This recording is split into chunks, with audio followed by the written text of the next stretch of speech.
అంతేగా ఏం భాషలు ఇదే నా మాట ఈడొకడు వెనుకున్నాడు ముక్కతో వస్తున్నాడు. నువ్వు నీకేం అర్థం కాదు కానీ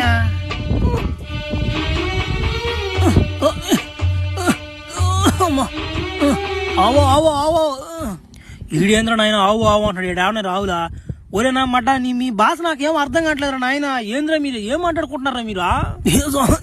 సయోదశే అదేంది మళ్ళా సయోదశ? ఒరే వాడిని గ్లాసులో మంచిలు తెమ్మని చెప్పేలేరా ముందా. దాన్ని తాగితే నీకు బాగా అర్థం దశ నుండు. గ్లాస్ పోసుకొచ్చలేదంట గానీ ఉరి ఎట్టుందవ్యా ముందా? ఒరే ఇదేంద్రిద్యా యాస బారు నా యాస కొద్ది దీని కింద. మరి ఏంటి అనుకున్నావేటి? మా గ్రహం అంటే మామూలుగా ఉండదు. మరి ఎట్టుంది ముందు? బాగుందిలే చెప్పది ముందు. నా మాట కథకున్నది దా ముందా. నా మాట మా ఊర్లో తలకాయ కోటనట్టే ఉంది దా. బర్రే జమ్మున ఎక్కుతుంది తలకాయకా. యో ఆయన దెంకపోయి లోపల దెంగండి అయ్యా గుహలనా. మళ్ళీ నా ఎవరైనా చూస్తే మళ్ళీ ఇబ్బంది మనకే మళ్ళనా. బర్రే ఒక పక్క శ్రీకాకుళంలో యాస ఉంది, ఇంకో పక్క చిత్తూరులో యాస, నెల్లూరు యాస కూడా కలిసిపోందయ్యా. దెంగ బలి అప్డేట్లో ఉన్నారు ఈ గ్రహంలా. అర్రే